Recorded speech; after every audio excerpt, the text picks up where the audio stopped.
The Life Triumphant, published in 1909, is one of James Allen's lesser-known works. Like his more famous As a Man Thinketh, it explores the power of thought and the development of character. Allen argues that life is a battlefield, where we face struggles against circumstances and our own weaknesses. The secret to triumph is developing self-mastery through cultivating virtues like patience, wisdom, and justice.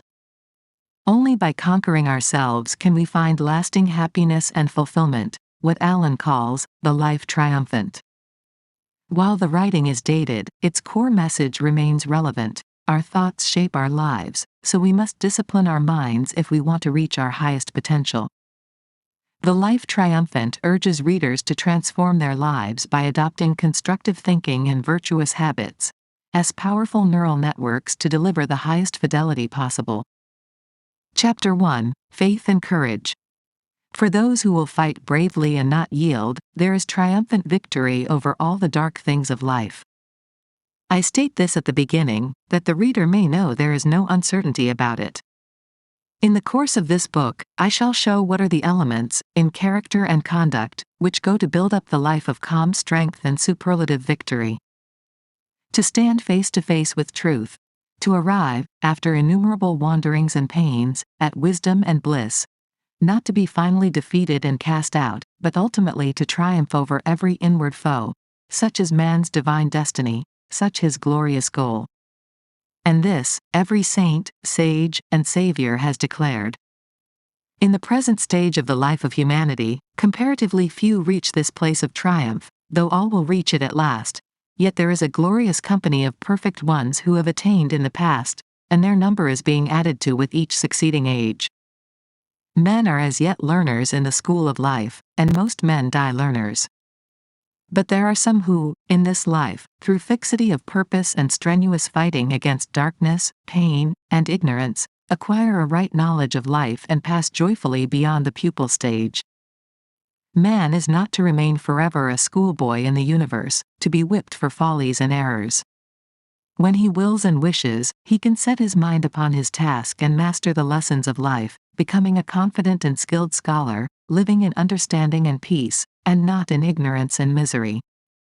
The sorrows of life are profound and deeply rooted, but they can be fathomed and rooted out. The passions and emotions of human nature are, in their ungoverned state, overwhelming and painfully conflicting, but they can be so softened down, harmonized, and wisely directed and understood, as to become obedient servants for the outworking of enlightened purposes. The difficulties of life are great, its battle fierce, and its wished-for issues are uncertain and elusive. So much so, that every hour men and women are breaking down under the strain. Yet these conditions have no objective and arbitrary existence. In their true nature they are subjective and purely mental and can be transcended. There is no inherent and permanent evil in the universal order, and the mind can be lifted up to the moral altitude where evil can touch it no more. A steadfast faith in an eternal and universal justice, in an overruling good, is the prelude to the life triumphant. The man who aims to become strong, serene, and steadfast at heart must, at the onset, have no doubt that the heart of life is good. He who is to gaze upon the cosmic order and experience the rapture of emancipation must realize that there is no disorder in his life but that which he creates. This realization is difficult, so prone is the mind, in its imperfect stages, to self-pity and self-justification, but it can be attained, and must be attained by him who is to live the freed life. At first it must be believed, and the belief must be adhered to, until it ripens into realization and knowledge. The sufferings of life are greatly reduced when they are accepted as disciplinary experiences, and the man of faith does so accept them. The sufferings of life are transcended and put away when all experiences are accounted good, and are utilized in the development of character, and the man of knowledge does so regard and utilize them. Faith is the gray dawn which precedes the full and perfect day of knowledge. Without it there can be no attainment of strength, no permanent security of heart. The man of faith does not succumb when difficulties present themselves. He does not despair when troubles overtake him. However steep and dark his path may seem, he looks forward to a brighter pathway ahead. He sees a destination of rest and light beyond. They who have no faith in the triumph of good ignominiously succumb to the elements of evil. And this must be so, for he who does not elevate good, elevates evil, and, seeing evil as the master of life, he receives the wages of evil. There are those who, having yielded to defeat in the battle of life, talk thoughtlessly about the wrongs they have suffered at the hands of others. They believe, and try to make others believe, that they would have been successful or rich or famous but for the treachery and villainy of those about them. They tell, for the 1000th time, how they have been deceived, defrauded, and degraded by others. They imagine that they themselves are all trust, all innocence, all honesty and good nature, and that nearly everyone else is all that is bad and malicious. They tell how they would have been just as prosperous and honored as others if they had been as selfish as those others, and that their great drawback, and the chief source, in themselves, of their failures, is that they were born with too great an endowment of unselfishness. Such self-praising complainers cannot distinguish between good and evil, and their faith in human nature and the goodness of the universe is dead. Looking upon others, they have eyes for evil only. Looking upon themselves, they see only suffering innocence. Rather than discover any evil in themselves, they would have all humanity bad. In their hearts they have enthroned the wretched demon of evil as the Lord of life and see in the course of things only a selfish scramble in which the good is always crushed and the evil rises triumphant.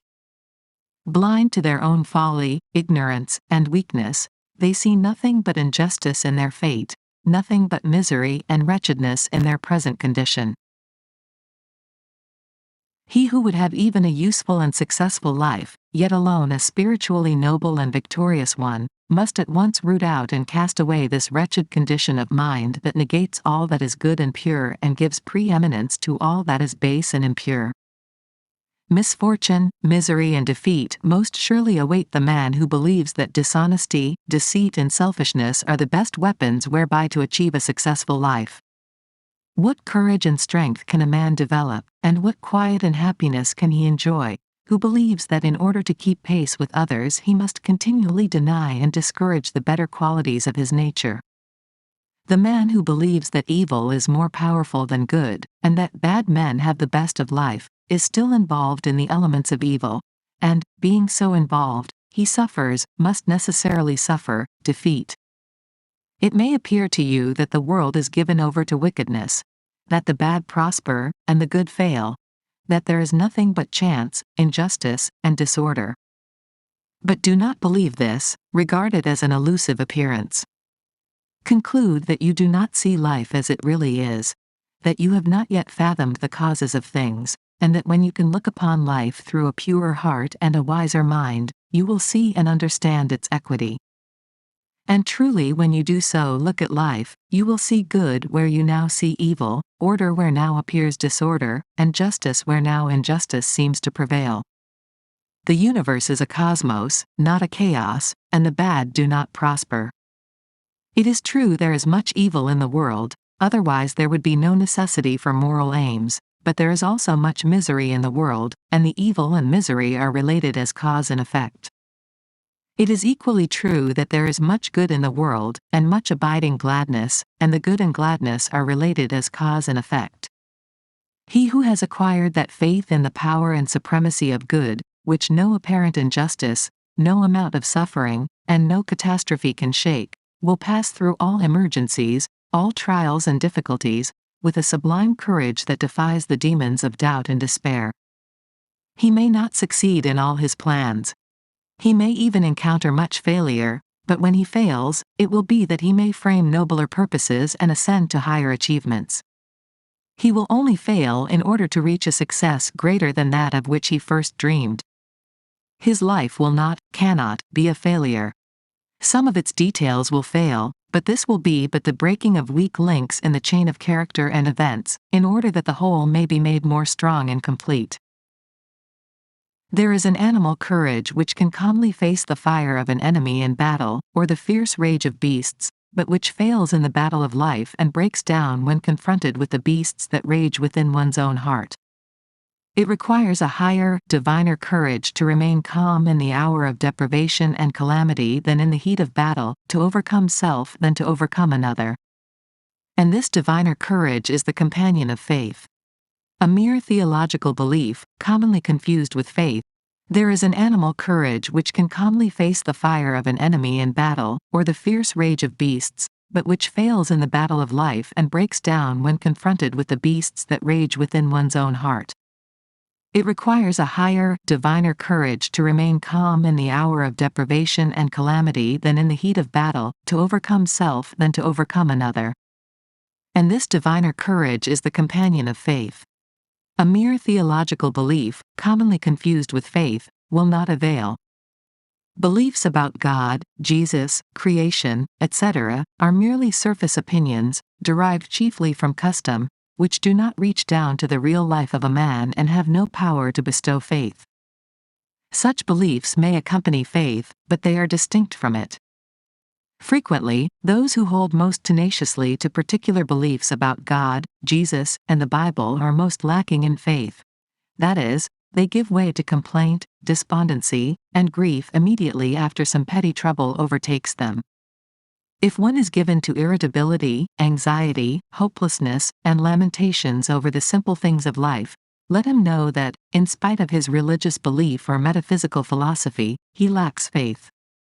For where there is faith there is courage, there is fortitude, there is steadfastness and strength. The opinions of men are lightly to be considered, for they are changing with every new breeze of thought.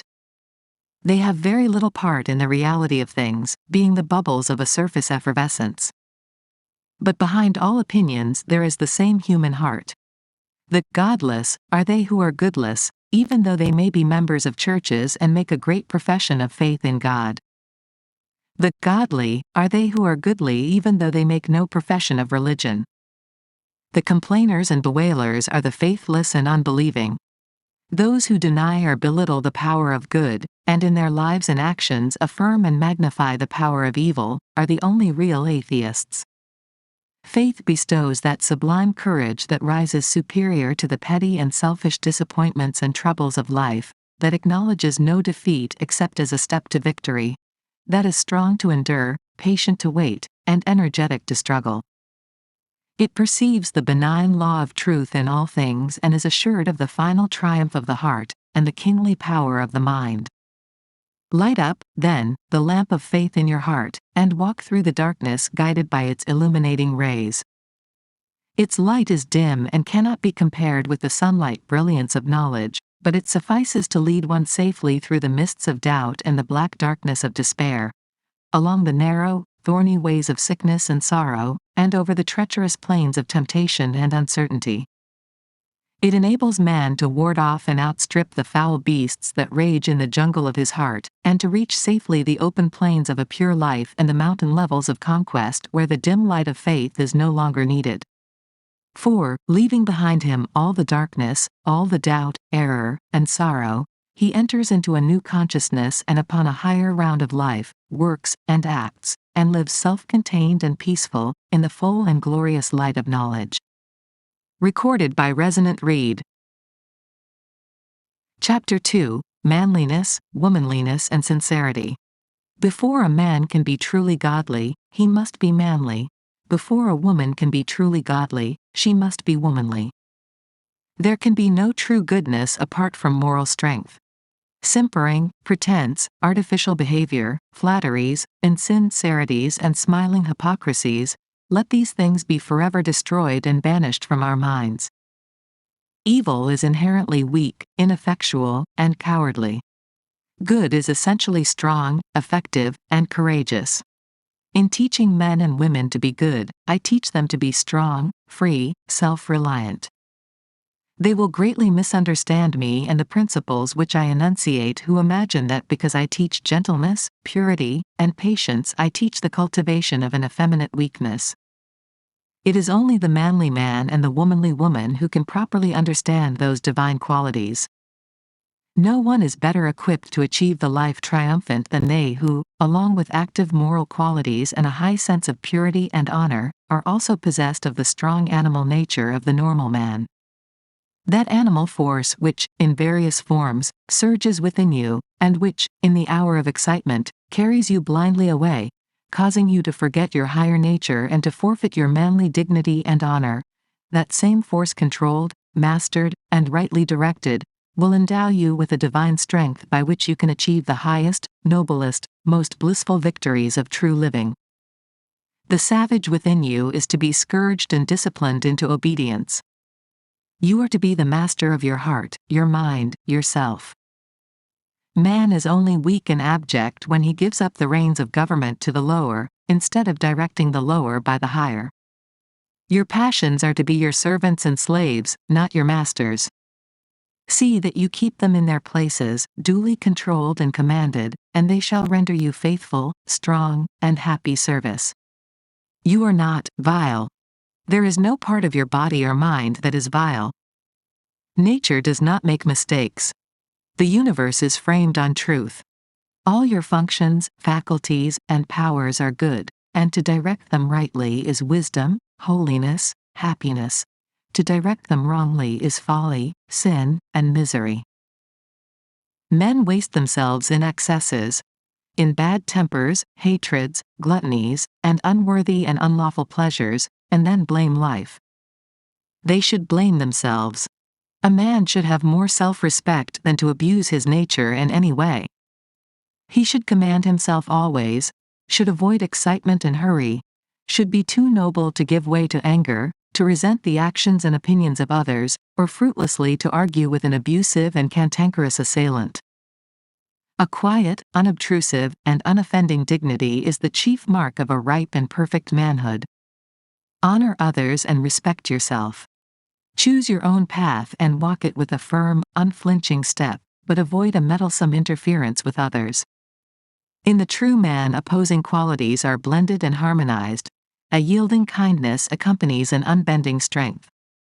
He adapts himself gently and wisely to others without sacrificing the steadfast principles upon which his manhood is built. To have that iron strength that can go calmly to death rather than yield one jot of truth, along with that tender sympathy that can shield the weak and mistaken enemy, is to be manly with a divine manhood. Be true to the dictates of your own conscience, and respect all who do the same, even though their conscience should lead them in a direction the reverse of your own. One of the most unmanly tendencies is to pity another because he chooses opinions or religion contrary to those of oneself. Why pity a man because he is an agnostic, or an atheist, or a Buddhist, or a Christian? Because he does not hold this opinion or that belief. Such pity should be rightly named contempt. It is the office of pity to feel for the weak, the afflicted, and the helpless. Pity never says, "I pity you," it does kind deeds. It is superciliousness that professes pity for the strong, the self-reliant, for those who have the courage to mark out their own path and to walk it boldly. Why should he be forced to hold my opinion or yours? If what I say and do appeal to his reason and conscience as right, then he will be one with me and will work hand in hand with me. But if my work be not his work, he is nonetheless a man. He has his duty, though it not be my duty. When I meet one who is self-respecting, and who dares to think for himself, I will salute him as a man, and not harbor in my heart a contemptible pity for him, because, indeed, he rejects my conclusions. If we are to be responsible, self-acting beings in a law-begotten universe, let us be masters of our own wills, and respect the free will of others. If we are to be strong and manly, let us be large-hearted and magnanimous. If we are to triumph over the miseries of life, let us rise superior to the pettiness of our nature. Men weep in their weakness and cry out in misery of heart and degradation of mind. How plain, then, is the way of emancipation, how sublime the task of triumph. Be master of yourself. Eliminate weakness. Exorcise the mocking fiend, selfishness, in whom is all weakness and wretchedness. Do not pander to unnatural cravings, to unlawful desires, or to morbid self-love and self-pity. Give them no quarter, but promptly stamp them out with disciplinary decision and strength. A man should hold himself, as it were, in the hollow of his hand. He should be able to take up and to lay down. He should know how to use things, and not be used by them. He should neither be the helpless captive of luxury nor the whipped slave of want, but should be self-contained and self-sufficient, master of himself under all conditions. He must train and direct his will in the way of self-mastery, which is the way of obedience to the law of his nature. Disobedience to law is the supreme evil in man, the source of all his sin and sorrow. In his ignorance he imagines he can triumph over law and subdue the wills of others. He thus destroys his power. Man can triumph over his disobedience, over ignorance, sin, egotism, and lawlessness. He can conquer self, and herein lies his manly strength and divine power. He can comprehend the law of his being and obey it as a child obeys the will of its father. He can sit the crowned king of all his functions and faculties, using them wisely in unselfish service, and not as instruments of selfishness and greed. There is no bad habit that he cannot uproot, no sin that he cannot subdue, no sorrow that he cannot comprehend and conquer. Let a man then know his worth and keep things under his feet. Let him not peep or steal or skulk up and down with the air of a charity boy or an interloper, in the world which exists for him. A manly self-reliance is not only compatible with, but is the accompaniment of, a divine humility. A man is only arrogant and egotistic when he usurps authority over others. He cannot claim nor exercise too great an authority over himself. Strong self-command, with gentle consideration for others, combine to make the truly manly man. To begin with, a man must be honest, upright, sincere. Deceit is the blindest folly. Hypocrisy is the weakest thing on earth. In trying to deceive others, a man most of all deceives himself. A man should be so free from guile, meanness, and deceit as to be able to look everybody in the face with a clear, open, unflinching gaze, free from shame and confusion, and with no inward shrinking or misgivings. Without sincerity a man is but a hollow mask, and whatsoever work he attempts to do, it will be lifeless and ineffectual. Out of a hollow vessel nothing but the sound of hollowness can come, and from insincerity nothing but empty words can proceed. Many are not consciously hypocrites, yet fall victims, thoughtlessly, to little insincerities which undermine happiness and destroy the moral fabric of their character. Some of these people go regularly to their place of worship. They pray daily, year after year, for a purer heart and life, yet come from their devotions to vilify an enemy, or, worse still, to ridicule or slander an absent friend for whom, when they meet him or her, they will have nothing but smiles and smooth words. The pitiful part of it is that they are totally unconscious of their insincerity, and when their friends desert them, they speak complainingly of the faithlessness and hollowness of the world, and of people generally, and tell you sadly that there are no true friends in this world. Truly, for such there are no abiding friendships. For insincerity, even if not seen, is felt, and those who are incapable of bestowing trust and truth, cannot receive it. Be true to others, and others will be true to you. Think well of an enemy and defend the absent friend. If you have lost faith in human nature, discover where you have gone wrong yourself. In the Confucian Code of Morals, sincerity is one of the 5 great virtues, and Confucius thus speaks of it. It is sincerity which places a crown upon your lives. Without it, our best actions would be valueless. The seemingly virtuous, mere hypocrites, and the shining light which dazzles us with its splendor, but a poor passing gleam ready to be extinguished by the slightest breath of passion. To be pure in mind, you must be free from self-deception. You must hate vice as you would a disagreeable odor, and love virtue as you would some beautiful object. There can be no self-respect without it, and this is why the superior man must be guarded in his hours of solitude. The worthless man secretly employs his idle moments in vicious acts, and there is no limit to his wickedness. In the presence of the pure he plays the hypocrite and puts forward none but his good qualities. Yet how does this disguise hide him when his true character is revealed to the first scrutinizing glance? It has been said that there is a strict watch kept over that which is pointed at by many hands and gazed at by many eyes. It is in solitude, then, that the upright man has the greatest reason to be guarded. Thus, the sincere man does not do or say that which he would be ashamed of were it brought to light. His uprightness of spirit enables him to walk upright and confident among his fellow men.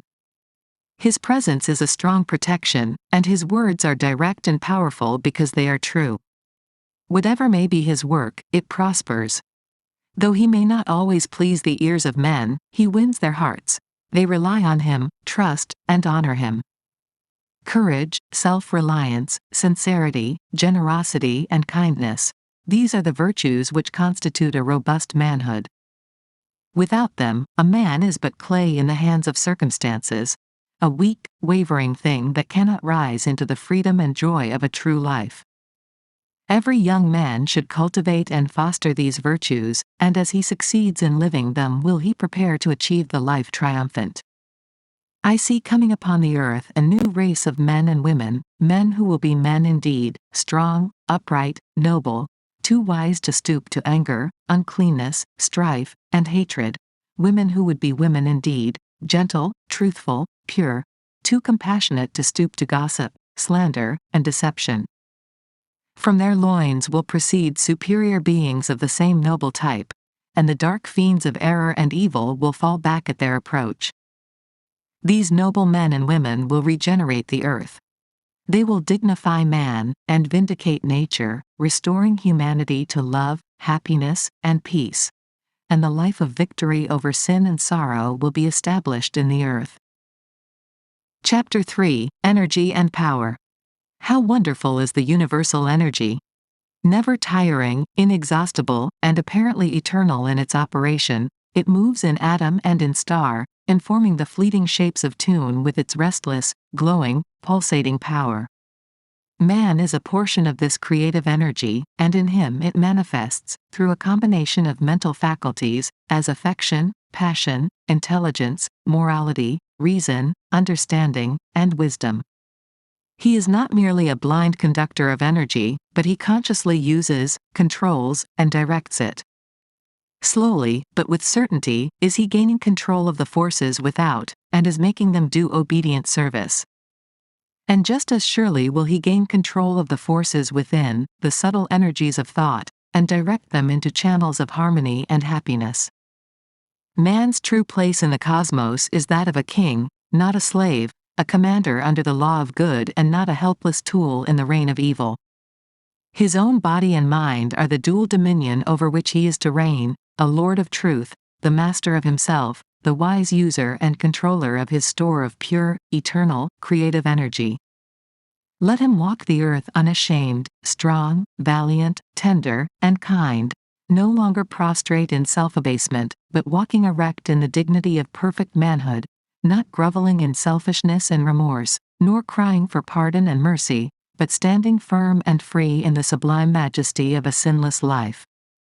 Long has man regarded himself as vile, weak, and unworthy, and has been content to remain so. But in the new era which has just now burst upon the world, he is to make a glorious discovery that he is pure, powerful, and noble when he rises up and wills. The rising up is not against any outward enemy, not against neighbor, nor governments, nor laws, nor spirits, nor principalities, but against the ignorance, folly, and misery which beset him in the dominion of his own mind. For it is only by ignorance and folly that man is slavish. By knowledge and wisdom his kingdom is restored. Let them who will preach man's weakness and helplessness, but I will teach his strength and power. I write for men, not for babes, for those who are eager to learn, and earnest to achieve, for those who will put away, for the world's good, a petty personal indulgence, a selfish desire, a mean thought, and live on as though it were not, without craving and regret. The truth is not for the frivolous and the thoughtless. The life triumphant is not for triflers and loiterers. Man is a master. If he were not, he could not act contrary to law. Thus, his so-called weakness is an indication of strength. His sin is the inversion of his capacity for holiness. For what is his weakness and sin but misdirected energy, misapplied power? In this sense, the wrongdoer is strong, not weak, but he is ignorant, and exerts his strength in wrong directions instead of right, against the law of things instead of with it. Suffering is the recoil of misdirected strength. The bad man becomes good by reversing his conduct. If you are weeping over your sins, cease to commit those sins and establish yourself in their opposing virtues. It is thus that weakness is converted into strength, helplessness into power, and suffering into bliss. By turning his energies from the old channels of vice, and directing them into the new channels of virtue, the sinner becomes a saint. While the universal energy may be unlimited, in particular forms its sum is strictly limited. A man is possessed of a given amount of energy, and he can use it or misuse it, can conserve and concentrate it, or dissipate and disperse it. Power is concentrated energy. Wisdom is that energy adapted to beneficent ends. He is the man of influence and power who directs all his energies towards one great purpose, and patiently works and waits for its fulfillment, sacrificing his desires in other and more pleasant directions. He is the man of folly and weakness who, thinking chiefly of pleasure, gratifies the desire of the hour, or follows the whim and impulse of the moment, and so drifts thoughtlessly into peevishness and poverty of mind. The energy used in one direction is not available for use in other directions. This is a universal law both in mind and matter. Emerson calls it the law of compensation. Gain in a given direction necessitates loss in its opposite direction. The force placed in one scale is deducted from the other scale. Nature is always endeavoring to strike a balance. The energy which is dissipated in idleness is not given to work. The pleasure seeker cannot also be a truth seeker. The force wasted in a fit of bad temper is drawn from the man's store of virtue, particularly the virtue of patience. Spiritually, this law of compensation is the law of sacrifice. Selfish pleasure must be sacrificed if purity is to be gained. Hatred must be yielded up if love is to be acquired. Vice must be renounced if virtue is to be embraced. Earnest men soon discover that if they are to accomplish anything that is successful, strong, and enduring, in worldly, intellectual, or spiritual channels, they must curb their desires, and sacrifice much that seems sweet. Yea, even much that seems important. Hobbies, bodily and mental indulgences, enticing companionships, alluring pleasures, and all work that does not tend to some central purpose in his life must be sacrificed by the man of strong resolve. He opens his eyes to the fact that time and energy are strictly limited, and so he economizes the one and concentrates the other. Foolish men waste their energies in swinish ease and gluttonous indulgence, in frivolous pleasures and empty talk, in hateful thoughts and irritable outbursts of passion, in vain controversy and meddlesome interference. They then complain that many are more fortunately equipped than they are for a useful, successful, or great life, and they envy their honored neighbor who has sacrificed self to duty and has devoted all his energies to the faithful performance of the business of his life. He who is just, speaks the truth, and does what is his own business, him the world will hold dear. Let a man attend to his own business, concentrating all his energies upon the perfect accomplishment of the task of his life, not stepping aside to condemn or interfere with the duties of others, and he will find life simple, strong, and happy. The universe is girt with goodness and strength, and it protects the strong and the good. Evil and weakness are self-destructive. Dissipation is annihilation. All nature loves strength. I see no inherent cruelty in the survival of the fittest. It is a spiritual as well as a natural law. The stronger qualities of the beast are the fittest to evolve a higher type. The nobler moral qualities in man are his emancipators, and it is well that they should dominate and ultimately crush out the ignoble tendencies. Most certain it is that he who gives dominion to the lower, courts destruction, and does not survive, either in the struggle of life without or the battle of truth within. The life given to the lower is lost to the higher. Yea, it is finally lost also to the lower, and so all is lost, for evil is ultimately nothingness. But the life given to the higher is preserved, and is not lost to anything, for, while it sacrifices much that the world holds precious, it does not sacrifice anything that is precious in reality. The untrue and worthless must perish, and he who consecrates himself to the good and the true is content that they should perish, and so at last he stands where sacrifice ends, and all is gain. Such a one survives in the struggle of life without, and he conquers in the battle of truth within. First, then, be strong. Strength is the firm basis on which is built the temple of the triumphant life. Without a central motive and fixed resolve, your life will be a poor, weak, drifting, unstable thing. Let the act of the moment be governed by the deep abiding purpose of the heart. You will act differently at different times, but the act will not be wrong if the heart is right. You may fall and go astray at times, especially under great stress, but you will quickly regain yourself, and you will grow wiser and stronger, thereby, so long as you guide yourself by the moral compass within, and do not throw it away to gratify indulgence and give yourself up to uncertain drifting. Follow your conscience. Be true to your convictions. Do at the moment what you regard as right, and put away all procrastination, vacillation, and fear. If you are convinced that in the performance of your duty under certain circumstances the severest measures are necessary, carry out those measures, and let there be no uncertainty about it. Err on the side of strength rather than weakness. The measures you adopt may not be the best, but if they are the best you know, then your plain duty is to carry them out. By so doing you will discover the better way, if you are anxious for progress, and are willing to learn. Deliberate beforehand, but in the tune of action do not hesitate.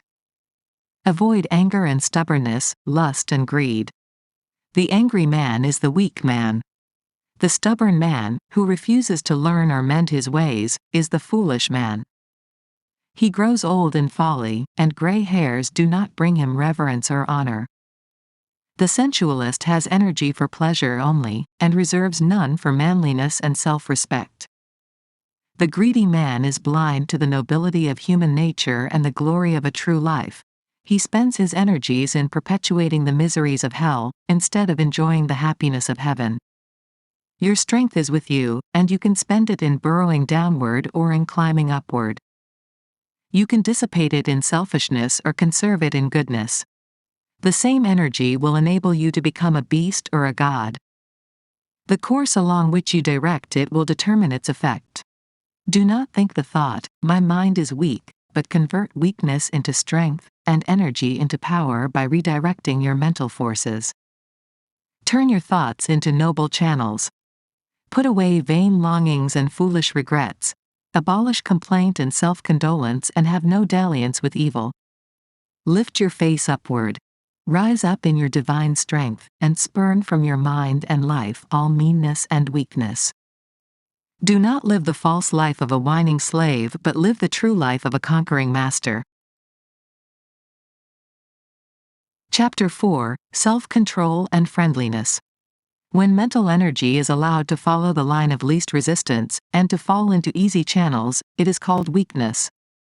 When it is gathered, focused, and forced into upward and different directions, it becomes power. And this concentration of energy and acquisition of power is brought about by means of self-control. In speaking of self-control, one is easily misunderstood. It should not be associated with a destructive repression, but with a constructive expression. The process is not one of death, but of life. It is a divine and masterly transmutation in which the weak is converted into the strong, the coarse into the fine, and the base into the noble, in which virtue takes the place of vice, and dark passion is lost in bright intellectuality. The man who merely smothers up and hides away his real nature, without any higher object in view than to create a good impression upon others concerning his character, is practicing hypocrisy and not self-control. As the mechanic transmutes coal into gas, and water into steam, and then concentrates and utilizes the finer forces for the comfort and convenience of others, so the man who intellectually practices self-control transmutes his lower inclinations into the finer qualities of intelligence and mortality to the increase of his own and the world's happiness. A man is happy, wise, and great in the measure that he controls himself. He is wretched, foolish, and mean in the measure that he allows his animal nature to dominate his thoughts and actions. He who controls himself controls his life, his circumstances, his destiny, and wherever he goes he carries his happiness with him as an abiding possession. He who does not control himself is controlled by passions, by his circumstances, and his fate. And if he cannot gratify the desire of the moment, he is disappointed and miserable. He depends for his fitful happiness on external things. There is no force in the universe which can be annihilated or lost. Energy is transformed, but not destroyed. To shut the door on old and bad habits is to open it to new and better ones. Renunciation precedes regeneration. Every self-indulgence, every forbidden pleasure, every hateful thought renounced is transformed into something more purely and permanently beautiful. Where debilitating excitements are cut off, there spring up rejuvenating joys. The seed dies that the flower may appear, the grub perishes, but the dragonfly comes forth. Truly, the transformation is not instantaneous, nor is the transition a pleasant and painless process. Nature demands effort and patience as the price of growth. In the march of progress, every victory is contested with struggle and pain, but the victory is achieved, and it abides. The struggle passes, the pain is temporary only. To demolish a firmly fixed habit, to break up a mental tendency that has become automatic with long use, and to force into birth and growth a fine characteristic or lofty virtue, to accomplish this necessitates a painful metamorphosis, a transitional period of darkness, to pass through which patience and endurance are required. This is where men fail. This is where they slip back into their old, easy, animal ruts, and abandon self-control as too strenuous and severe. Thus, they fall short of permanent happiness, and the life of triumph over evil is hidden from their eyes. The permanent happiness which men seek in dissipation, excitement, and abandonment to unworthy pleasure is found only in the life which reverses all this, the life of self-control. So far as a man deviates from perfect self-command, just so far does he fall short of perfect happiness. He sinks into misery and weakness, the lowest limit of which is madness, entire lack of mental control, the condition of irresponsibility. In so far as a man approximates to perfect self-command, just so near does he approach to perfect happiness, and rise into joy and strength. So glorious are the possibilities of such divine manhood, that no limit can be set to its grandeur and bliss. If a man will understand how intimately, yea, how inseparably, self-control and happiness are associated, he has but to look into his own heart, and upon the world around, to find there the joy-destroying effects of uncontrolled tendencies. Looking upon the lives of men and women, he will perceive how the hasty word, the bitter retort, the act of deception, the blind prejudice and foolish resentment bring wretchedness and even ruin in their train. Looking into his own life, what days of consuming remorse, of restless anxiety, and of crushing sorrow rise up before his mind, periods of intense suffering through which he has passed through lack of self-control. But in the right life, the well-governed life, the victorious life, all these things pass away. New conditions obtain, and purer, more spiritual instruments are employed for the achievements of happy ends. There is no more remorse, because there is no more wrongdoing. There is no more anxiety, because there is no more selfishness. There is no more sorrow, because truth is the source of action. The much desired thing which self pursues with breathless and uncontrolled eagerness, yet fails to overtake, comes unbidden, and begs to be admitted, to him who works and waits in perfect self-command. Hatred, impatience, greed, self-indulgence, vain ambitions, and blind desires, the instruments by which self shapes its ill-finished existence, what clumsy tools they are, and how ignorant and unskillful are they who employ them.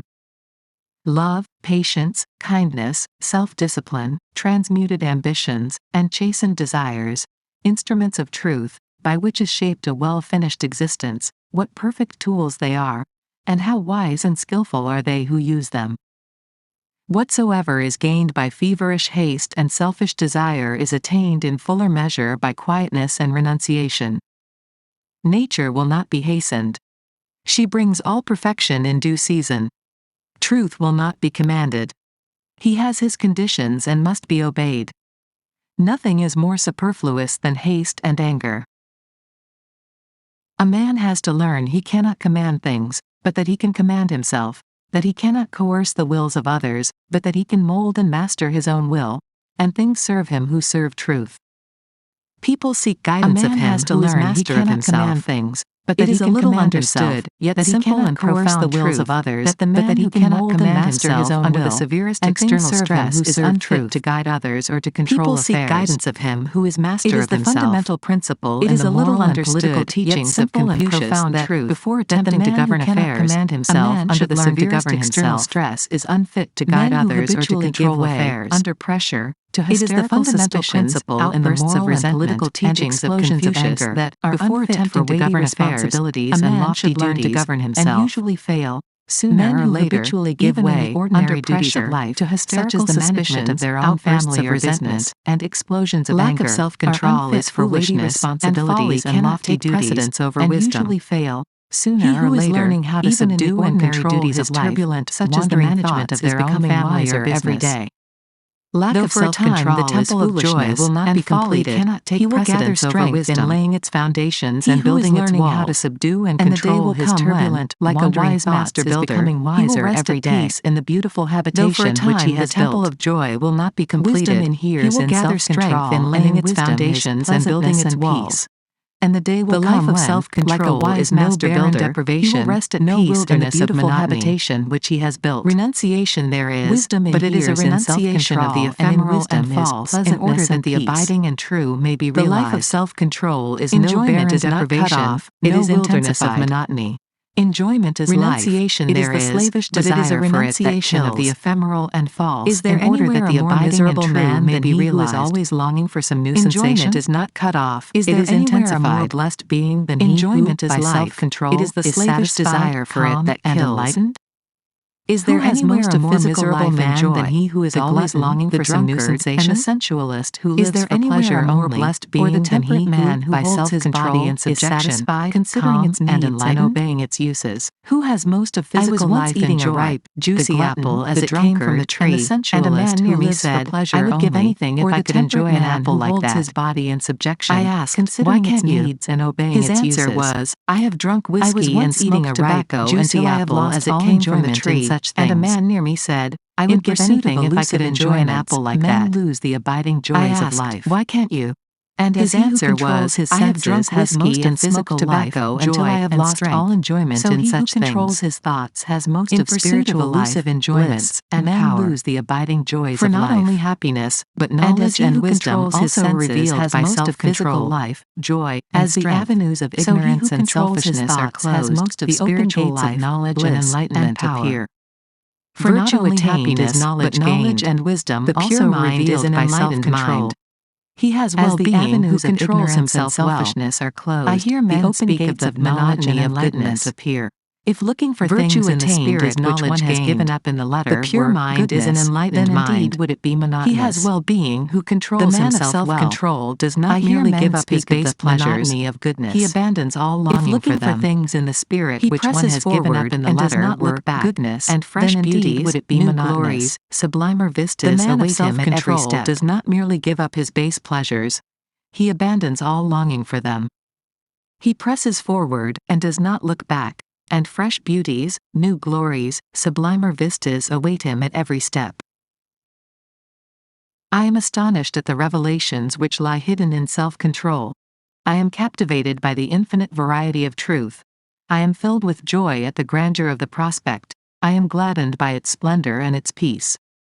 Along the way of self-control there is the joy of victory, the consciousness of expanding and increasing power, the acquisition of the imperishable riches of divine knowledge, and the abiding bliss of service to humankind. Even he who travels only a portion of the way will develop a strength, achieve a success, and experience a joy which the idle and the thoughtless cannot know. And he who goes all the way will become a spiritual conqueror. He will triumph over all evil and will blot it out. He will gaze with enrapt vision upon the majesty of the cosmic order and will enjoy the immortality of truth. Chapter 5: Simplicity and Freedom. You have known what it is to be physically encumbered by some superfluous load. You have experienced the happy relief of dispensing with such a load. Your experience illustrates the difference between a life burdened with a complexity of desires, beliefs, and speculations, and one rendered simple and free by the satisfaction of its natural needs, and a calm contemplation of the facts of existence, eliminating all argument and speculation. There are those who cumber their drawers, cupboards, and rooms with rubbish and clutter. To such an extent is this carried sometimes, that the house cannot be properly cleaned, and vermin swarms. There is no use for the rubbish, but they will not part with it, even though by so doing, they would also get rid of the vermin. But they like to think that it is there, like to feel that they have got it, especially if they are convinced that nobody else has its like. They reason that it may be of some use someday, or it may become valuable, or it brings up old associations which they occasionally resuscitate and take a paradoxical pleasure in sorrowing over. In a sweet, methodical, well-managed house, such superfluities, bringing with them dirt, discomfort, and care, are not allowed to accumulate. Or should they have accumulated, they are gathered up and consigned to the fire and the trash bin, when it is decided to cleanse and restore the house, and give it light, comfort, and freedom. In a like manner, men hoard up in their minds mental rubbish and clutter, cling tenaciously to it, and fear its loss. Insatiate desires, thirsty cravings for unlawful and unnatural pleasures, conflicting beliefs about miracles, gods, angels, demons, and interminable theological complexities, hypothesis is piled upon hypothesis, speculation is added to speculation, until the simple, beautiful, all-sufficient facts of life are lost to sight and knowledge beneath the metaphysical pile. Simplicity consists in being rid of this painful confusion of desires and superfluity of opinions and adhering only to that which is permanent and essential. And what is permanent in life? What is essential? Virtue alone is permanent. Character is essential. So simple is life when it is freed from all superfluities and rightly understood and lived that it can be reduced to a few unmistakable, easy to understand, though hard to practice principles. And all great minds have so simplified life. Buddha reduced it to 8 virtues, in the practice of which he declared that men would acquire perfect enlightenment. And these 8 virtues he reduced to 1, which he called compassion. Confucius taught that the perfection of knowledge was contained in 5 virtues, and these he expressed in one which he called reciprocity, or sympathy. Jesus reduced the whole of life to the principle of love. Compassion, sympathy, love, these 3 are identical. How simple they are, too! Yet I cannot find a man who fully understands the depths and heights of these virtues, for who so fully understood them would embody them in practice. He would be complete, perfect, divine. There would be nothing lacking in him of knowledge, virtue, and wisdom. It is only when a man sets earnestly to work to order his life in accordance with the simple precepts of virtue, that he discovers what piles of mental rubbish he has hoarded up, and which he is now compelled to throw away. The exactions, too, which such a course of conduct make upon his faith, endurance, patience, kindness, humility, reason, and strength of will, are, until the mind approaches the necessary condition of purity and simplicity, painful in their severity. The clearing out process, whether of one's mind, home, or place of business, is not a light and easy one, but it ends in comfort and repose.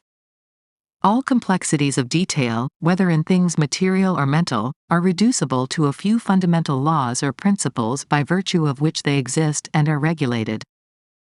Wise men govern their lives by a few simple rules. A life governed by the central principle of love will be found to be divinely consistent in all its details. Every thought, word, act, will fall into proper place, and there will be no conflict and confusion. What, asked the learned man of the Buddhist saint who had acquired a wide reputation for sanctity and wisdom, what is the most fundamental thing in Buddhism? The saint replied, the most fundamental thing in Buddhism is to cease from evil and to learn to do good. I did not ask you, said the learned man, to tell me what every child of 3 knows. I want you to tell me what is the most profound, the most subtle, and the most important thing in Buddhism. The most profound, the most subtle, the most important thing in Buddhism, said the saint, is to cease from evil and to learn to do well. It is true that a child of 3 may know it, but gray-haired old men fail to put it into practice. The commentator then goes on to say that the learned man did not want facts. He did not want truth. He wanted to be given some subtle metaphysical speculation which would give rise to another speculation, and then to another and another, and so afford him an opportunity of bringing into play the wonderful intellect of which he was so proud. A member of a philosophical school once proudly said to me, "Our system of metaphysics is the most perfect and the most complicated in the world." I discovered how complicated it was by becoming involved in it and then pursuing the process of disentanglement back to the facts of life, simplicity, and freedom. I have since learned how better to utilize my energy and occupy my time in the pursuit and practice of those virtues that are firm and sure, rather than to waste it in the spinning of the pretty but unsubstantial threads of metaphysical cobwebs. But while regarding with disfavor assumption and pride, and that vanity which mistakes its own hypothesis for reality, I set no premium on ignorance and stupidity. Learning is a good thing. As an end in itself, as a possession to be proud of, it is a dead thing, but as a means to the high ends of human progress and human good it becomes a living power. Accompanied with a lowly mind, it is a powerful instrument for good. The Buddhist saint was no less learned than his proud questioner, but he was more simple and wise. Even hypotheses will not lead us astray if they are perceived as mere hypotheses and are not confounded with facts. Yet the wisest men dispense with all hypotheses and fall back on the simple practice of virtue.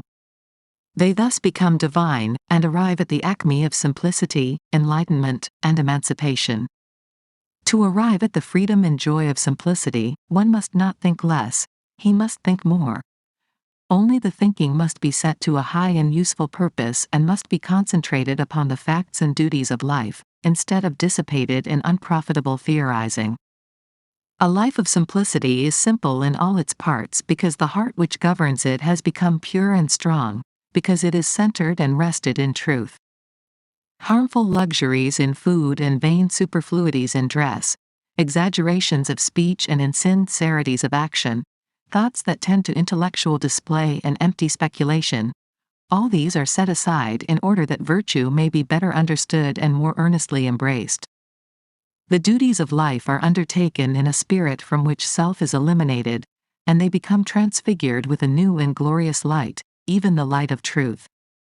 The great fundamental facts of life, heretofore hidden from knowledge, are plainly revealed, and the eternal verities, about which the wordy theorizers can only guess and argue, become substantial possessions. The simple-hearted, the true-hearted, the virtuous and wise, are no longer troubled with doubts and fears about the future and the unknown and unknowable. They take their stand upon the duty of the hour, and on the known and the knowable. They do not barter away the actual for the hypothetical. They find in virtue an abiding security. They find in truth an illuminating light which, while it reveals to them the true order of the facts of life, throws a halo of divine promise about the abyss of the unknown, and so, they are at rest. Simplicity works untrammeled and becomes greatness and power. Suspicions, deceptions, impurities, despondencies, bewailings, doubts, and fears, all these are cast away, left behind and ignored, and the freed man, strong, self-obsessed, calm, and pure, works in unclouded assurance, and inhabits heavenly plains. Chapter 6, Right Thinking in Repose. Life is a combination of habits, some baneful, some beneficent, all of which take their rise in the one habit of thinking. The thought makes the man, therefore, right thinking is the most important thing in life. The essential difference between a wise man and a fool is that the wise man controls his thinking, the fool is controlled by it. A wise man determines how and what he shall think and does not allow external things to divert his thought from the main purpose. But a fool is carried captive by every tyrant thought as it is aroused within him by external things, and he goes through life the helpless tool of impulse, whim, and passion. Careless, slovenly thinking, commonly called thoughtlessness, is the companion of failure, wrongdoing, and wretchedness. Nothing, no prayers, no religious ceremonies, not even acts of charity, can make up for wrong thinking. Only right thinking can rectify a wrong life. Only the right attitude of mind towards men and things can bring repose and peace. The triumphant life is only for him whose heart and intellect are attuned to lofty virtue. He must make his thought logical, sequential, harmonious, symmetrical. He must mold and shape his thinking to fixed principles, and thereby establish his life on the sure foundation of knowledge. He must not merely be kind, he must be intelligently kind, must know why he is kind. His kindness must be an invariable quality, and not an intermittent impulse interspersed with fits of resentment and acts of harshness. He must not merely be virtuous under virtuous circumstances. His virtue must be of a kind that shall continue to shine with unabated light when he is assailed with vicious circumstances. He must not allow himself to be hurled from the throne of divine manhood by the shocks of fate or the praise and blame of those around him. Virtue must be his abiding habitation, his refuge from the whirlwind and the storm. And virtue is not only of the heart, it is of the intellect also, and without this virtue of the intellect, the virtue of the heart is imperiled. Reason, like passion, has its vices. Metaphysical speculations are the riot of the intellect, as sensuality is the riot of the affections. The highest flights of speculation, pleasing as they are, reveal no place of rest, and the strained mind must return to facts and moral principles to find that truth which it seeks. As the soaring bird returns for refuge and rest to its nest in the rock, so must the speculative thinker return to the rock of virtue for surety and peace. The intellect must be trained to comprehend the principles of virtue, and to understand all that is involved in their practice. Its energies must be restrained from wasteful indulgence in vain subtleties and be directed in the path of righteousness and the way of wisdom. The thinker must distinguish, in his own mind, between reality and assumption. He must discover the extent of his actual knowledge. He must know what he knows. He must also know what he does not know. He must learn to discriminate between belief and knowledge, error and truth. In his search for the right attitude of mind which perceives truth, and works out a wise and radiant life, he must be more logical than logic, more merciless in exposing the errors of his own mind than the most sarcastic logician is in exposing the errors of the minds of others. After pursuing this course of discrimination for a short time, he will be astonished to find how small is the extent of his actual knowledge, yet he will be gladdened by its possession, for small as it is the pure gold of knowledge. And what is better, to have a few grains of gold hidden away in tons of ore, where it is useless, or to extract the gold and throw away the ore? As the miner sifts away bushels of dull earth to find the sparkling diamond, so the spiritual miner, the true thinker, sifts away from his mind the accumulation of opinions, beliefs, speculations, and assumptions to find the bright jewel of truth which bestows upon its possessor wisdom and enlightenment. And the concentrated knowledge which is ultimately brought to light by this sifting process is found to be so closely akin to virtue that it cannot be divided from it, cannot be set apart as something different. In his search for knowledge, Socrates discovered virtue. The divine maxims of the great teachers are maxims of virtue. When knowledge is separated from virtue, wisdom is lost. What a man practices, that he knows. What he does not practice, that he does not know. A man may write treatises or preach sermons on love, but if he treats his family harshly, or thinks spitefully of his enemy, what knowledge has he concerning love? In the heart of the man of knowledge there dwells a silent and abiding compassion that shames the fine words of the noisy theorist. He only knows what peace is whose heart is free from hatred, who lives in peace with all. Cunning definitions of virtue only serve to deepen ignorance when they proceed from vice-stained lips. Knowledge has a deeper source than the mere memorizing of information. That knowledge is divine, which proceeds from acquaintance with virtue. The humility which purges the intellect of its empty opinions and vain assumptions also fortifies it with a searching insight and invincible power. There is a divine logic which is indistinguished from love. The reply, "He that is without sin among you, let him cast the first stone," is unanswerable logic. It is also perfect love. The wrong thinker is known by his vices. The right thinker is known by his virtues. Troubles and unrest assail the mind of the wrong thinker, and he experiences no abiding repose. He imagines that others can injure, snub, cheat, degrade, and ruin him. Knowing nothing of the protection of virtue, he seeks the protection of self, and takes refuge in suspicion, spite, resentment, and retaliation, and is burnt in the fire of his own vices. When slandered, he slanders in return. When accused, he recriminates. When assailed, he turns upon his adversary with double fierceness. "I have been treated unjustly," exclaims the wrong thinker, and then abandons himself to resentment and misery. Having no insight and unable to distinguish evil from good, he cannot see that his own evil, and not his neighbor's, is the cause of all his trouble. The right thinker is not concerned with thoughts about self and self-protection, and the wrong actions of others towards him cannot cause him trouble or unrest. He cannot think, "This man has wronged me." He perceives that no wrong can reach him but by his own evil deeds. He understands that his welfare is at his own hands, and thus none but himself can rob him of repose. Virtue is his protection, and retaliation is foreign to him. He holds himself steadfastly in peace, and resentment cannot enter his heart. Temptation does not find him unprepared, and it assails in vain the strong citadel of his mind. Abiding in virtue, he abides in strength and peace. The right thinker has discovered and acquired the right attitude of mind toward men and things, the attitude of a profound and loving repose. And this is not resignation, it is wisdom. It is not indifference, but watchful and penetrating insight. He has comprehended the facts of life. He sees things as they are. He does not overlook the particulars of life but reads them in the light of cosmic law, sees them in their right relations as portions of the universal scheme. He sees the universe is upheld by justice. He watches, but does not engage in, the petty quarrels and fleeting strifes of men. He cannot be partisan. His sympathy is with all.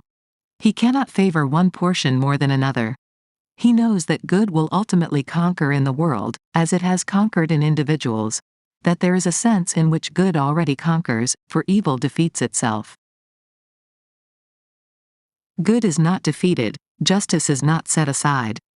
Whatever man may do, justice reigns, and its eternal throne cannot be assailed and threatened, much less conquered and overthrown. This is the source of the true thinker's abiding repose. Having become righteous, he perceives the righteous law. Having acquired love, he understands the eternal love. Having conquered evil, he knows that good is supreme. He is only the true thinker whose heart is free from hatred, lust, and pride, who looks out upon the world through eyes washed free from evil, whose bitterest enemy arouses no enmity, but only tender pity in his heart, who does not talk vainly about things of which he has no knowledge, and whose heart is always at peace. And by this a man may know that his thoughts are in accordance with the truth, that there is no more bitterness in his heart, that malice has departed from him, that he loves where he formerly condemned. A man may be learned, but if he is not wise, he will not be a true thinker. Not by learning will a man triumph over evil, not by much study will he overcome sin and sorrow. Only by conquering himself will he conquer evil, only by practicing righteousness will he put an end to sorrow. Not for the clever, nor the learned, nor the self-confident is the life triumphant, but for the pure, the virtuous, the wise. The former achieve their particular success in life, but the latter alone achieve the great success, a success so invincible and complete that even an apparent defeat shines with added victory. Virtue cannot be shaken. Virtue cannot be confounded. Virtue cannot be overthrown. He who thinks in accordance with virtue, who acts righteously, whose mind is the servant of truth, he it is who conquers in life and in death. For virtue must triumph, and righteousness and truth are the pillars of the universe. Chapter 7, Calmness and Resource. He who has truth is always self-possessed. Hurry and excitement, anxiety and fear have no place in the purified mind and the true life. Self-conquest results in perpetual calm. Calmness is the radiant light which adds a luster to all the virtues. Like the nimbus round the head of the saint, it surrounds virtue with its shining halo. Without calmness, a man's greatest strength is but a kind of exaggerated weakness. Where is a man's spiritual strength? Where indeed is his ordinary manly strength, who loses his balance with almost every petty disturbance from without? And what enduring influence can a man have who forgets himself in sinful abandonment or unseemly rage in the hour of temptation and crisis? The virtuous put a check upon themselves and set a watch upon their passions and emotions. In this way they gain possession of the mind, and gradually acquire calmness. And as they acquire calmness, they acquire influence, power, greatness, abiding joy, and fullness and completeness of life. Those who do not put a check upon themselves, whose emotions and passions are their masters, who crave excitement and race after unholy pleasures, these are not yet fit for a life of joyful victory and can neither appreciate nor receive the beautiful jewel of calmness. Such may pray for peace with their lips, but they do not desire it in their hearts. Or the word, peace, may only mean to them another kind of periodic pleasure which they desire to enjoy. In the life of calm there are no fitful periods of sinful excitement followed by reactionary hours of sorrow and remorse. There are no foolish elations followed by equally foolish depressions, no degrading actions followed by misery and loss of self-respect. All these things are put away, and what remains is truth, and truth is forever encircled with peace. The calm life is new unbroken bliss. Duties which are irksome to the ungoverned are things of joy to the calm man. Indeed, in the calm life, the word, duty, receives a new meaning. It is no longer opposed to happiness, but it is one with happiness. The calm man, the right-seeing man, cannot separate joy from duty. Such separation belongs to the mind and life of the pleasure hunter and lover of excitement. Calmness is difficult to attain because men cling blindly to the lower disturbances of the mind for the passing pleasure which these disturbances afford. Even sorrow is sometimes selfishly gloated over as a kind of occasional luxury. But though difficult to attain, the way which leads to its attainment is simple. It consists of abandoning all those excitements and disturbances which are opposed to it, and fortifying oneself in these steadfast virtues, which do not change with changing events and circumstances, which have no violent reactions, and which therefore bestow perpetual satisfaction and abiding peace. He only finds peace who conquers himself, who strives, day by day, after self-possession, greater self-control, greater calmness of mind. One can only be a joy to himself and a blessing to others in the measure that he has command of himself, and such self-command is gained only by persistent practice. A man must conquer his weaknesses by daily effort. He must understand them and study how to eliminate them from his character. If he continues to strive, not giving way, he will gradually become victorious. Each little victory gained, though there is a sense in which no victory can be called little, will be so much more calmness acquired and added to his character as an eternal possession. He will thus make himself strong, capable, and blessed, fit to perform his duties faultlessly, and to meet all events with an untroubled spirit.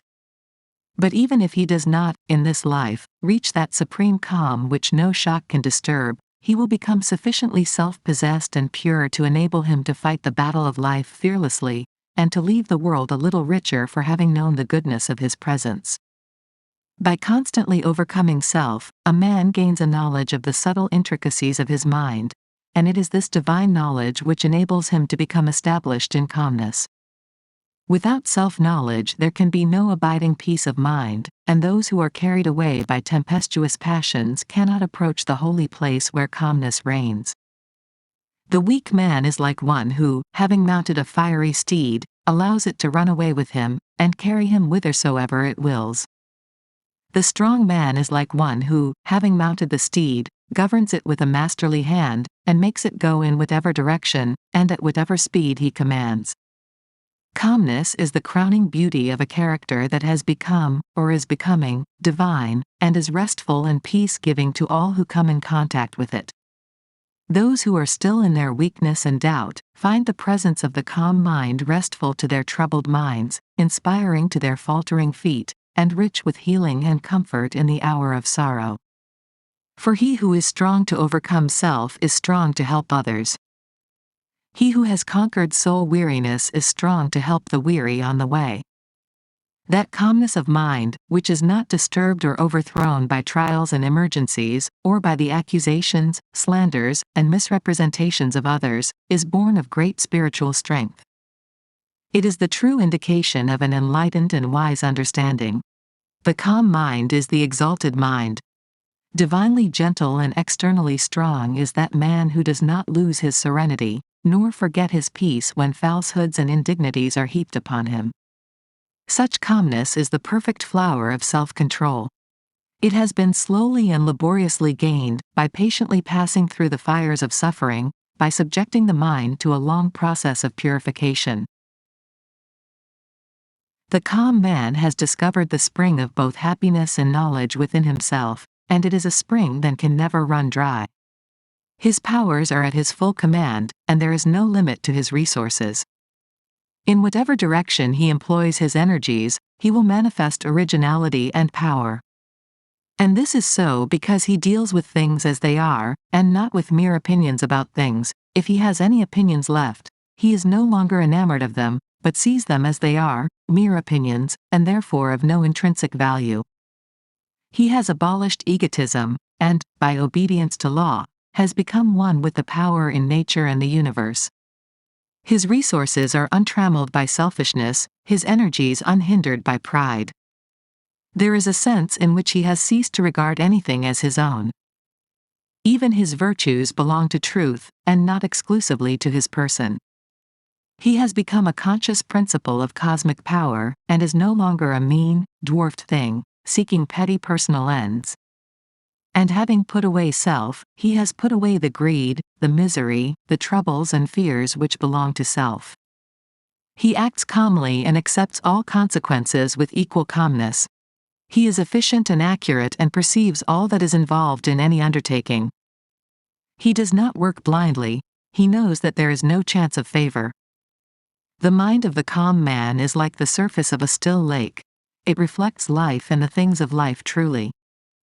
Whereas, the troubled mind, like the troubled surface of the lake, gives back a distorted image of all things which fall upon it. Gazing into the serene depths within him, the self-conquered man sees a just reflection of the universe. He sees the cosmic perfection, sees the equity in his own lot. Even those things which are regarded by the world as unjust and grievous, and which formerly appeared so to him, are now known to be the effects of his own past deeds and are therefore joyfully accepted as portions of the perfect whole. Thus, his calmness remains with him with its illimitable fund of resource in joy and enlightenment. The calm man succeeds where the disturbed man fails. He is fit to deal with any external difficulty, who has successfully grappled with the most intricate difficulties and problems within his own heart. He who has succeeded in governing the within is best equipped to govern the without. The calm mind perceives a difficulty in all its bearings and understands best how to meet it. The disturbed mind is the lost mind. It has become blind, seeing not whither to go, but only feeling its own unhappiness and fear. The resources of the calm man are superior to all incidents which may befall him. Nothing can alarm him, nothing can find him unprepared, nothing can shake his strong and steadfast mind. Wheresoever duty may call him, there will his strength manifest itself. There will his mind, free from the frictions of self, exhibit its silent and patient power. Whether he be engaged in things worldly or things spiritual, he will do his work with concentrated vigor and penetrating insight. Calmness means that the mind is harmoniously adjusted, perfectly poised. All its extremes, once so antagonistic and painful, are reconciled, merged into one grand central principle with which the mind has identified itself. It means that the runaway passions are tamed and subjected, the intellect is purified, and the will is merged into the cosmic will. That is, it is no longer centered upon narrow personal ends, but is concerned with the good of all. A man is not wholly victorious until he is perpetually calm. While passing things disturb him, his understanding is unripe, his heart is not altogether pure. A man cannot advance in the triumph of life while he flatters and deceives himself. He must awake and be fully alive to the fact that his sins, sorrows, and troubles are of his own making, and belong to his own imperfect condition. He must understand that his miseries have their root in his own sins, and not in the sins of others. He must strive after calmness as the covetous man strives after riches, and he must not rest satisfied with any partial attainment.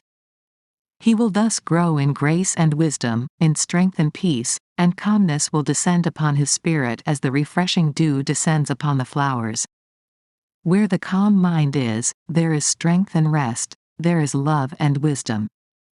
There is one who has fought successfully innumerable battles against self, who, after long toil and secret against his own failings, has triumphed at last. Chapter 8: Insight and Nobility. In the pursuit and practice of virtue, there at last comes a time when a divine insight dawns upon the mind. It searches into the causes and principles of things, which, once attained, establishes its possessor firmly in virtue. It renders him invulnerable to the assaults of temptation, and invincible in his work for the world. When the understanding is ripened by the culture of virtue, vicious inclinations disappear, and wrongdoing becomes impossible. When individual conduct is perceived as an unbroken series of causes and effects, the perceiving mind finally decides for virtue, and the lower selfish elements are just cast away forever. Until a man perceives the just law which operates in human life, whatever virtue he may manifest at any given time, he is not firmly established in nobility of character, he is not fully armored with righteousness, and is not safely lodged in his final refuge. Not having acquired that perfect insight which knows good and evil, and which perceives the effects of all deeds both good and bad, he breaks down when assailed by temptation at those points in his character which are not well fortified. Those which have, so far, dimmed his spiritual insight, and barred him from perfect vision. By thus breaking down, he discovers that within which has hindered him. And by setting to work to remove the hindrance, he ascends still higher in the scale of virtue, and approaches nearer to the perfect insight into the true order of life which makes a man divine. Under certain circumstances, a man, held in restraint by the influence of friends, by custom and environment, and not by his own inherent purity and strength, will appear to have, and may believe he possesses, a virtue of which he knows nothing in reality.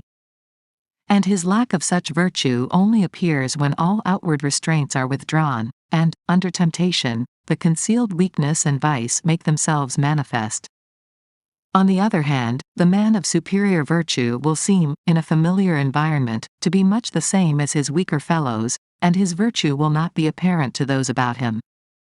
But when he is suddenly brought in contact with great temptations or extraordinary events, his latent virtue appears in all its beauty and strength. Insight destroys the dominion of evil and reveals the faultless operation of the good law. The man of perfect insight cannot sin, because he fully understands the nature of good and evil.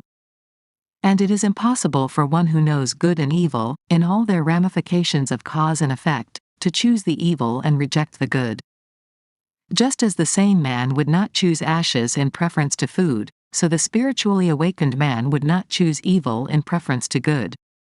The presence of sin is an indication of self-delusion and of ignorance. The spiritual vision is warped or undeveloped, and there is confusion of mind concerning the nature of good and evil. In the early stages of virtue, a man arrays himself against the forces of evil which appear to him to be overpowering in their might, and almost, if not entirely, unconquerable. But with the advent of insight, a new light is thrown upon the nature of things, and evil appears as it actually is, a small, dark, powerless thing, a mere negation, and not a formidable force or combination of forces. The man of insight knows that the root of evil is ignorance, and not an intelligent power, and that all sin and suffering proceed therefrom.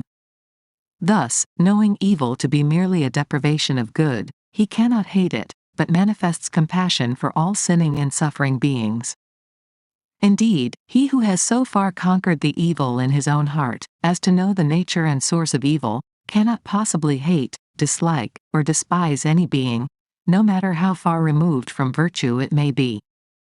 But, while fully perceiving the degradation of character, he understands the dark spiritual condition from which such degradation springs, and so he pities and helps where, without insight, he would hate and despise. Love ever attends upon insight, and pity waits on knowledge. That insight which proceeds from self-purification and long acquaintance with virtue makes itself manifest in the form of ripeness of character. There is an unchanging strength and sweetness combined, a clearness of intellect, a virile strength of will, and a gentleness of heart, a combination which denotes a cultured, mellowed, perfected being. One who has acquired sympathy, compassion, purity, and wisdom. Thus, while goodness gives insight, insight renders goodness permanent, fixes the mind in the love and practice of all that is pure and noble, and stamps upon man's brow the seal of divinity. The man whose goodness is of the kind that does not alter with altered environment, or with the changing attitudes of those around him, has reached the divine goodness. He understands the supreme good. He is no longer concerned with evil as a thing that can harm, but he is concerned with good only. And so, he ignores evil and recognizes only good. He perceives that men commit evil out of the mistaken idea of good, and, thus perceiving, no hatred against any can enter his peaceful heart. The life of such a man is powerful, no matter how obscure it may be, for goodness is the most powerful thing in the world. The fact of his living and moving among men confers incalculable benefit upon the race, although during his lifetime this may not be perceived or understood.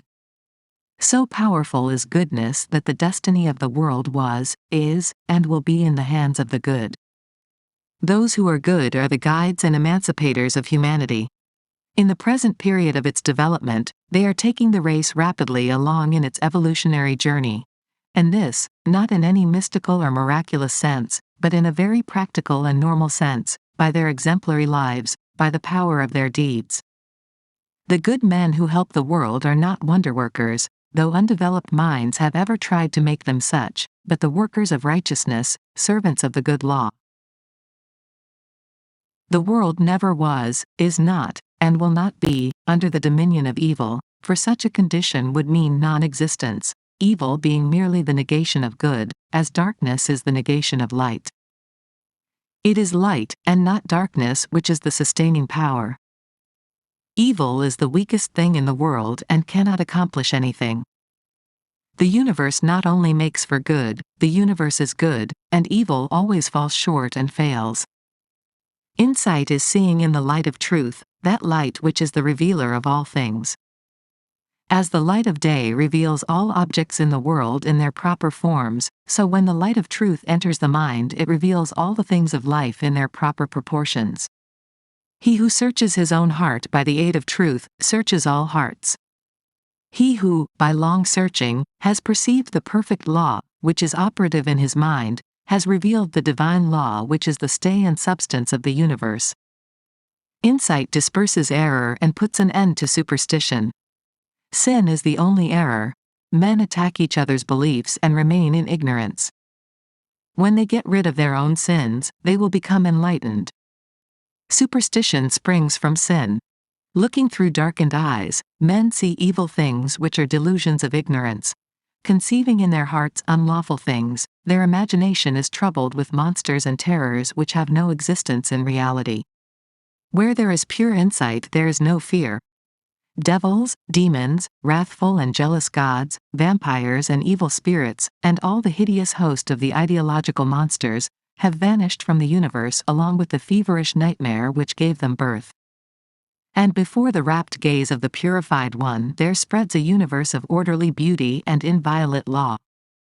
The man of insight lives in the beatific vision of the saints, not as a fleeting experience in a moment of exceptional purity, but as a constant, normal condition of mind. He has completed his long journey through self and sorrow and is at peace. He has conquered and is glad. He sees all the sin, misery, and pain that are in the world more plainly and vividly than other men. But he now sees it as it is in its cause, inception, growth, and fruitage, not as it appeared to him when he was blindly involved in it, and his mind was distorted by impurities. He watches the growth of beings, from the immature to the mature, through periods of change and pain, with tender compassion and solicitude, as the mother watches the growth of her child through the helpless period of its infancy. He sees justice operating in all things. While men are waxing wrathful over the triumph of wrong, he knows that wrong has not triumphed, but is brought to naught. He sees the overruling right which, though concealed from worldly eyes, remains forever unshaken. He sees the littleness, the puny weakness, the blind folly of evil as compared with the majesty, the invincible power, and the all-seeing wisdom of good. And thus, knowing and seeing, his mind is finally fixed in that which is good. He is devoted to truth, and his delight is in the doing of righteousness. When insight is born in the mind, reality stands revealed, not a metaphysical reality distinct from the universe, not a speculative reality other than the things of life, but the reality of the universe itself, the reality of things in themselves. Insight is triumphant over change and decay, for it perceives the abiding in change, the eternal in the transient, the immortal in the things which pass away. And herein is the meaning of that fixed nobility of character of the saints and sages, and superlatively, of the great teachers of the race, that they perceive and abide in reality. They know life in its completion, they understand and obey the righteous law. Having conquered self, they have conquered all delusions, have triumphed over sin, they have triumphed over sorrow. Having purified themselves, they see the perfect cosmos.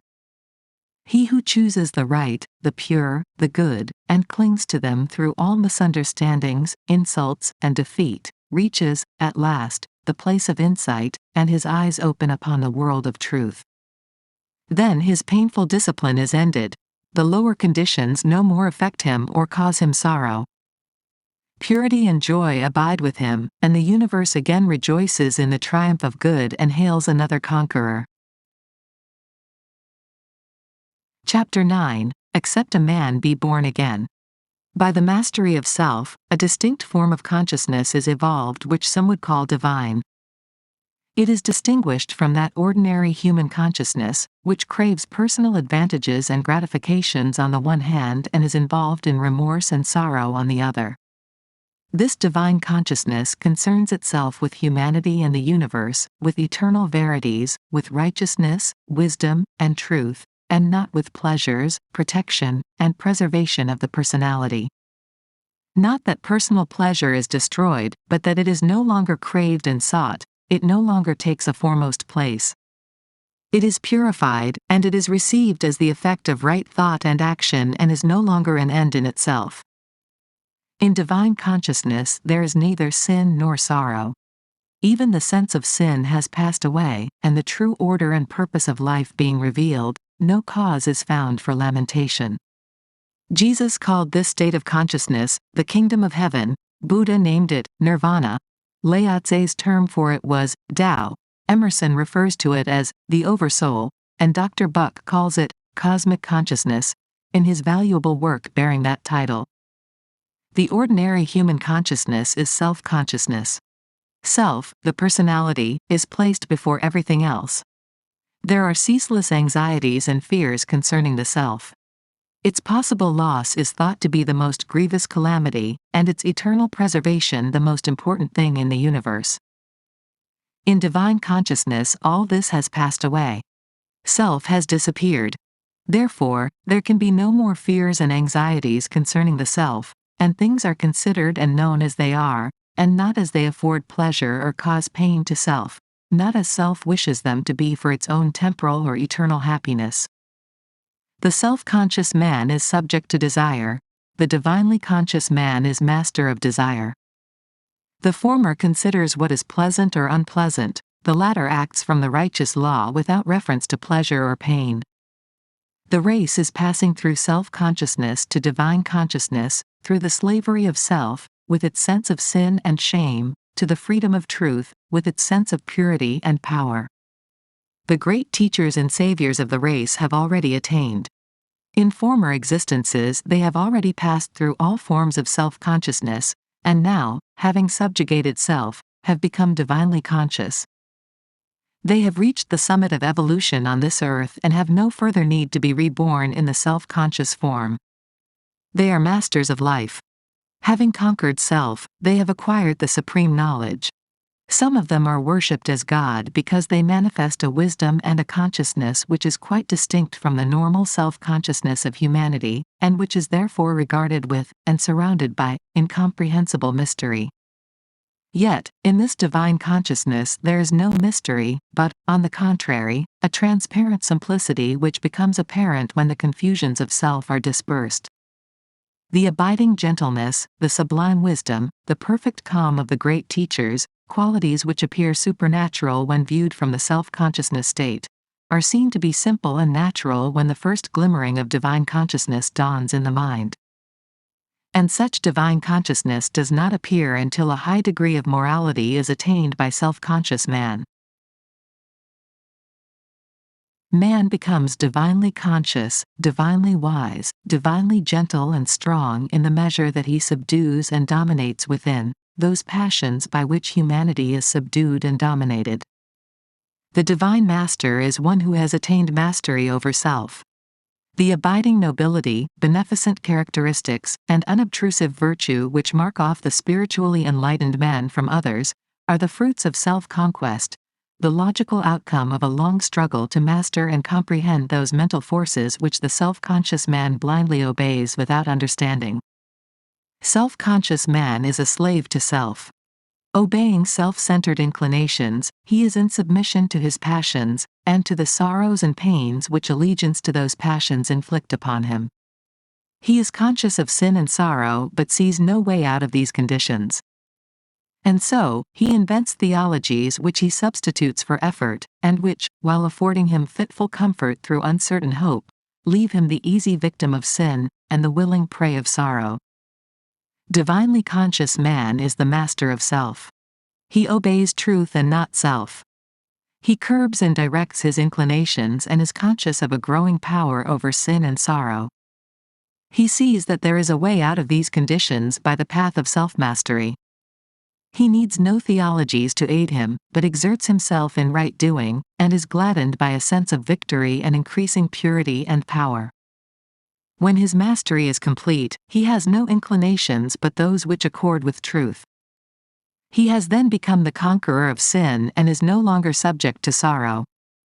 Enlightened, wise, and evermore peaceful and happy is he who has subjected, overcome, and cast out the turbulent self that reigned within. The tempests of sorrow do not chill him. The cares and troubles which beset man pass him by, and no evil thing overtakes him. Secure in divine virtue, no enemy can overthrow him, no foe can do harm. Kind and peaceful, no person, power, nor place can rob him of repose. There is no enemy but self, no darkness but ignorance, no suffering but that which springs from the insubordinate elements of one's own nature. No man is truly wise who is involved in likes and dislikes, wishes and regrets, desires and disappointments, sins and sorrow. All these conditions belong to the self-conscious state, and are indications of folly, weakness, and subjection. He is truly wise who, in the midst of worldly duties, is always calm, always gentle, always patient. He accepts things as they are, and does not wish nor grieve, desire nor regret. These things belong to the divinely conscious state, the dominion of truth, and are indications of enlightenment, strength, and mastery. He who does not desire riches, fame, or pleasures, who enjoys what he has, yet does not lament when it is taken from him, he is indeed wise. He who desires riches, fame, and pleasure, who is discontented with what he has, yet laments when it is taken from him, he is indeed foolish. Man is fitted for conquest, but the conquest of territory will not avail. He must resort to the conquest of self.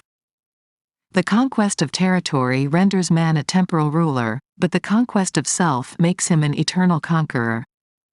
Man is destined for mastery, not the mastery of his fellow men by force, but the mastery of his own nature by self-control. The mastery of his fellow men by force is the crown of egotism, but the mastery of self by self-control is the crown of humility. He is man the master who has shaken off the service of self for the service of truth, who has established himself in the eternal verities. He is crowned, not only with perfect manhood, but with divine wisdom. He has overcome the disturbances of the mind and the shocks of life. He is superior to all circumstances. He is the calm spectator, but no longer the helpless tool, of events. No more a sinning, weeping, repenting mortal, he is pure, rejoicing, upright immortal. He perceives the course of things with a glad and peaceful heart, a divine conqueror, master of life and death. Chapter 10. Knowledge and Victory. Faith is the beginning of the triumphant life, but knowledge is its consummation. Faith reveals the way, but knowledge is the goal. Faith suffers many afflictions, knowledge has transcended affliction. Faith endures, knowledge loves.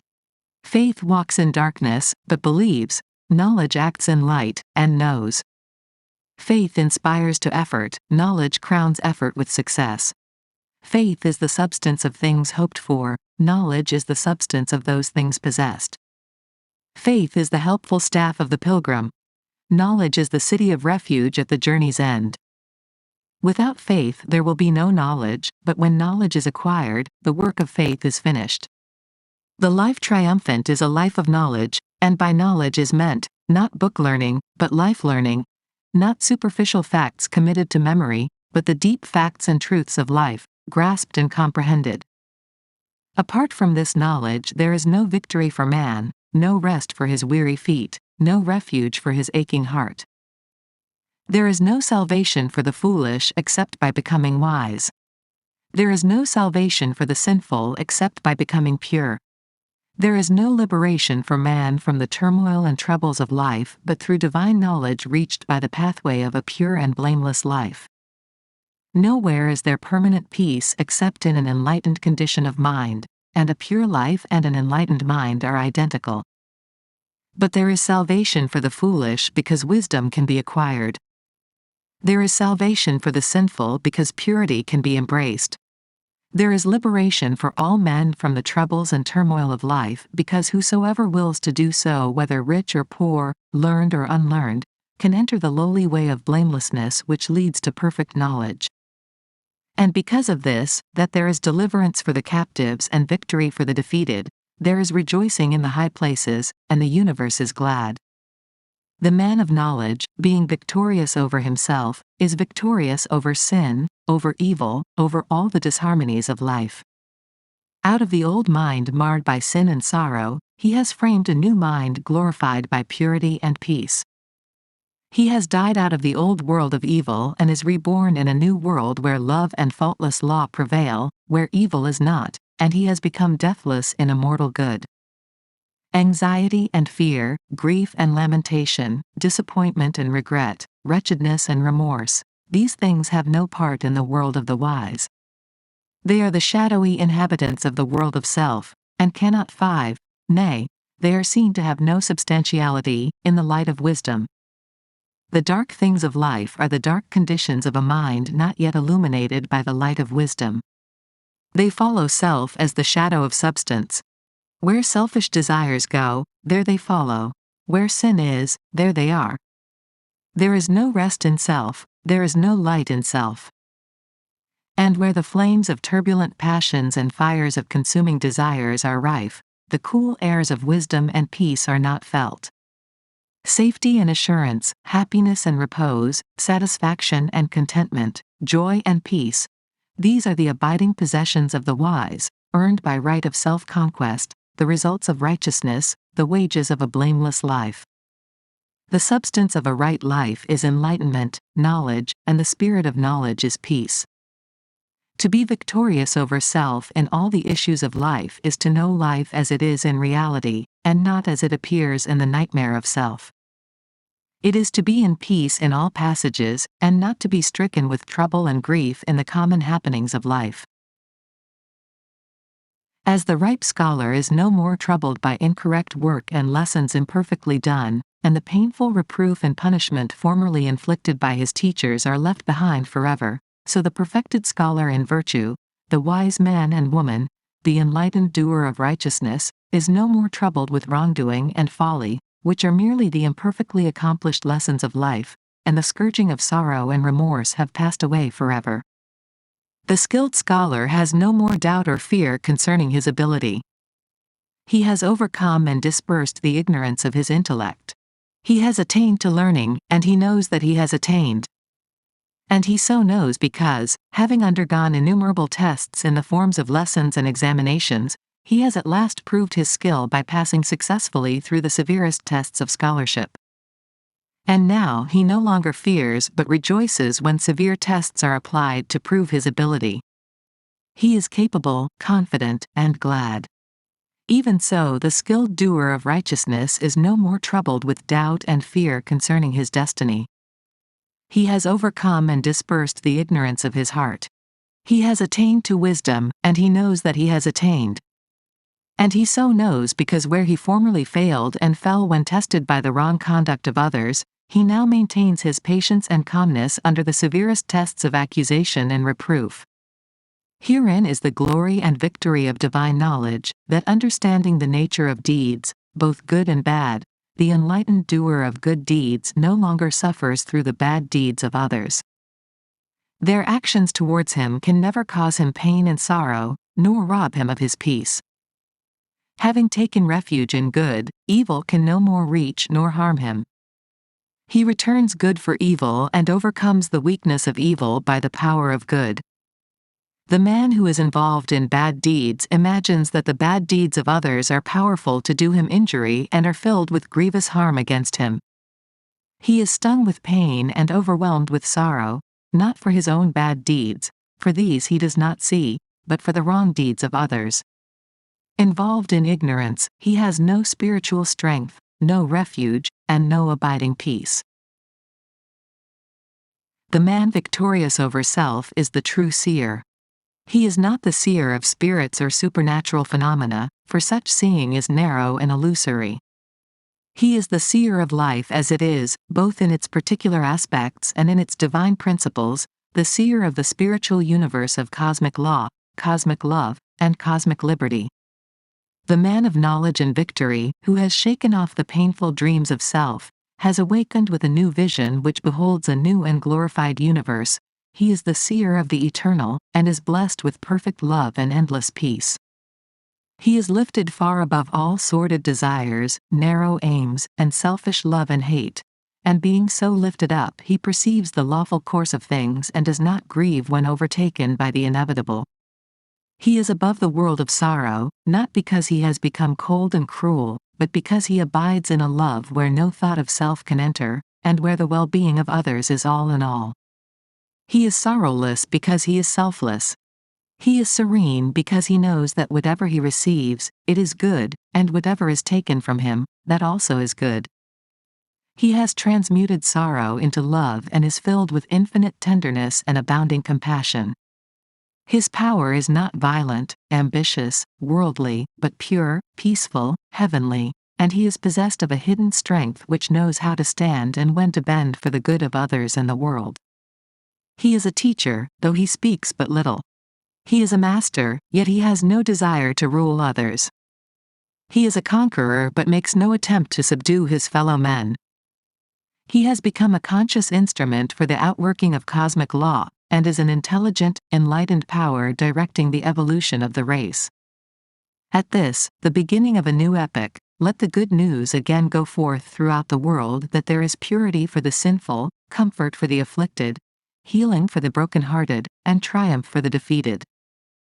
In your heart, O man, O woman, stained as it is with sin, and torn with conflicting desires, there is a place of power, a citadel of strength.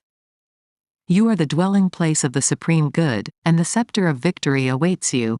Deep in your consciousness is the high seat of empire. Arise, O stricken one. Ascend your rightly throne. I hope you enjoyed reading The Life Triumphant by James Allen.